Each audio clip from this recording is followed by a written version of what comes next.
Hello అండి, అందరికీ నమస్తే. అందరూ బాగున్నారా? ఒడియన్ కిచెన్స్కి స్వాగతం అండి.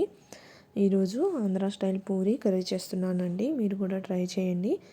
ఫస్ట్ అయితే ఒక 4 ఆనియన్లు, ఒక 2 క్యారెట్, 2 పచ్చిమిర్చి అన్నీ పొడవుగా కట్ చేసుకొని పక్కన పెట్టేసుకోండి.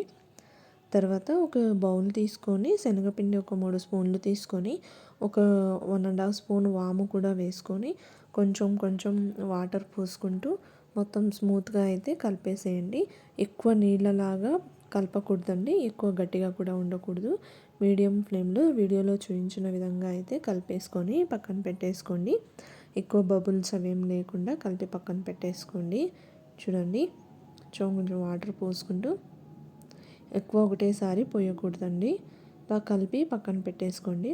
తర్వాత స్టవ్ మీద ఒక గిన్నె పెట్టుకొని దాంట్లో ఒక 4 స్పూన్లు ఆయిల్ వేసుకోండి. ఆ తర్వాత ఆ ఆయిల్ కొంచెం వేడైన తర్వాత కొంచెం దీనిలోకి పోపు దినుసులు వేసుకోండి. పోపు దినుసులు అంటే అన్నీ కలిపింది వేయకూడదండి. ఆవాలు 1 స్పూను, జీలకర్ర 1 స్పూను సరిపోతుందండి. చూడండి, తర్వాత అది కొంచెం వేగాక ఎండుమిర్చి ఒక 2 వేసుకోండి. అది కొంచెం మూత పెట్టేసి అది మంచిగా కొంచెం చిటపటలాడినప్పుడు కొంచెం కరివేపాకు కూడా వేసుకోండి. చూడండి, ఆ కరివేపాకు కూడా మంచిగా వేగిన తర్వాత మూత తీసుకొని మనం కట్ చేసి పక్కన పెట్టేసుకున్నాం కదండి, అవన్నీ దీంట్లోకి ఆనియన్స్, క్యారెట్ ముక్కలు అవన్నీ దీంట్లోకి యాడ్ చేసుకోండి. మీ దగ్గర బంగాళదుంప ఉంటే అది కూడా కలిపి చిన్న చిన్న ముక్కలుగా కట్ చేసుకొని వేసుకోవచ్చండి. ఒకటైతే సరిపోతుంది, ఎక్కువ ఉంటే టేస్ట్ చేంజ్ అయిపోతుంది. ఒక 2 క్యారెట్, ఒక ఆలుగడ్డ వేసుకోండి. నేనైతే స్కిప్ చేశాను. చూడండి, ఆయిల్ అయితే మంచిగా బ్రౌన్ కలర్లో వచ్చేసింది.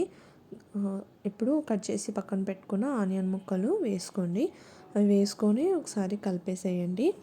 అది కలుపుకున్న తర్వాత మూత పెట్టేసి ఒక 2 నిమిషాలు అప్పుడే ఏమీ వేయొద్దండి. ఒక 2 నిమిషాలు అట్లా ఆయిల్లో మంచిగా ఫ్రై అవ్వనివ్వండి. మూత పెట్టేసేయండి.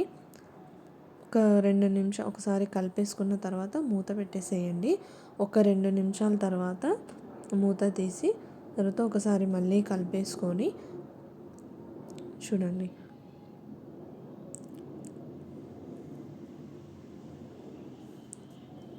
అలా కలుపుకున్న తర్వాత మళ్ళీ మూత తీసేసి ఒకసారి కలుపుకొని 1 స్పూన్ పసుపు, 1 స్పూను సాల్ట్ వేసుకోండి. మళ్ళీ సాల్ట్ మీరు టేస్ట్ చూసి వేసుకోండి. ఎక్కువ వేసుకుంటే మళ్ళీ ఉప్పుగా అయిపోతుంది. 1 స్పూన్ అయితే ఫస్ట్ వేసుకోండి. ఆ తర్వాత మంచిగా కలిపేసుకోండి. స్పూన్తో అయినా కలపొచ్చండి, లేకపోతే వీడియోలో చూపించిన విధంగా చూడండి ఇలా అయినా కలిపేసుకోవచ్చండి. మంచిగా కలిసిపోతాయి ఇట్లా. అలా కలుపుకున్న తర్వాత మూత పెట్టేసి ఒక 3 నిమిషాలు అయితే ఫ్రై అవ్వనివ్వండి. ఒక 3 నిమిషాల తర్వాత అవి కొంచెం కలర్ చేంజ్ అవుతాయండి. చూడండి,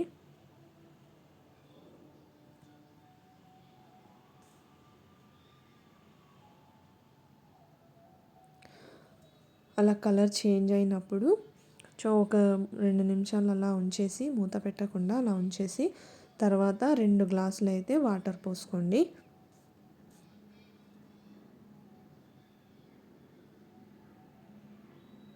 చూడండి, ఆ 2 గ్లాసులు వాటర్ ఆనియన్ ముక్కలు మొత్తం మునిగేదాకా అయితే ఒక 2 గ్లాసులు అయితే కరెక్ట్గా సరిపోతుందండి. మీరు ఆనియన్ క్వాంటిటీని బట్టి వాటర్ కూడా తీసుకోవాలండి. చూడండి, అట్లా వాటర్ వేసుకున్న తర్వాత మూత పెట్టేసి ఒక 3 నిమిషాలు అయితే ఉడకనియండి. చూడండి, ఇప్పుడు మళ్ళీ మూత తీసుకొని ఒకసారి కలుపుకొని వాటర్ దగ్గర పడిందా లేదా అని చూసుకోండి.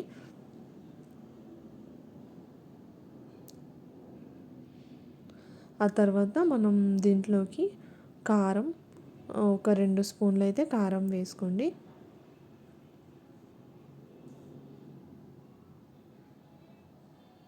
ఒక 2 స్పూన్లు అయితే సరిపోతుందండి, ఎందుకంటే ఆల్రెడీ పచ్చిమిర్చి వేసాం కదా, కాబట్టి ఒక 2 స్పూన్లు కారం వేసుకోండి.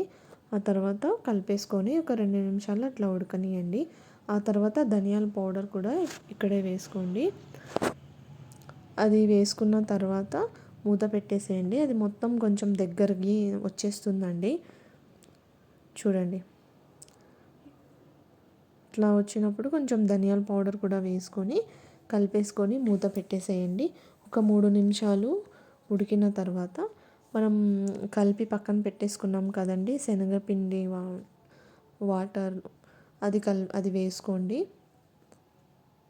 మీకు గట్టిగా అనిపిస్తే కొంచెం ఆ గిన్నెలోనే కొంచెం వాటర్ కలిపి వేసుకోండి, సరిపోతుంది. ఎక్కువ గట్టిగా చేయకూడదు, ఎక్కువ లూజ్గా కూడా ఉండకూడదండి. లూజ్గా ఉంటే టేస్ట్ కూడా బాగుండదు. ఇట్లా చూపించిన విధంగా అయితే చేసుకోండి. టేస్ట్ అయితే చాలా సూపర్గా ఉంటుంది. చూడండి, అట్లా కలిపేసుకున్న తర్వాత మూత పెట్టేసి ఒక 2 నిమిషాలు అయితే ఉంచండి స్టవ్ మీదనే. అది మంచిగా గట్టి పడిపోతుంది. మంచిగా ఆనియన్స్ అవన్నీ మంచిగా ఉడికిపోతాయి. అప్పుడు కొత్తిమీరతో గార్నిష్ చేసుకోండి. టేస్ట్ అయితే చాలా సూపర్గా ఉంటుందండి. మీరు కూడా ట్రై చేయండి. చూడండి, కర్రీ అయితే రెడీ అయిపోయింది. మీరు కూడా ట్రై చేయండి. ఎలా ఉందో కామెంట్ చేయండి. ఇప్పుడు పూరీలు గోధుమ పిండి కొంచెం తీసుకొని కొంచెం బొంబాయి రవ్వ ఒక 2 స్పూన్స్ వేసుకొని పూరి పిండిలాగా కలుపుకోండి.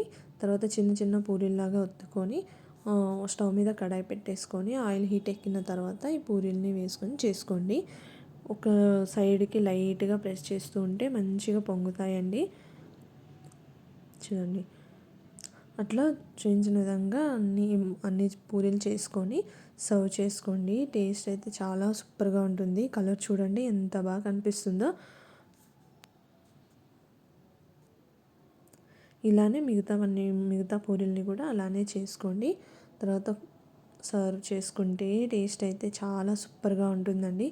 మీరు కూడా ట్రై చేయండి. ఎలా ఉందో కామెంట్ చేయండి. ప్లీజ్ నా యూట్యూబ్ ఛానల్ని సబ్స్క్రైబ్ చేసుకోండి, లైక్ చేయండి, షేర్ చేయండి.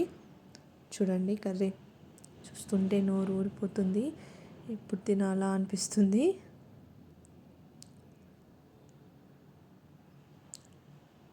Tasty Andhra style Puri curry ready. Thanks for watching.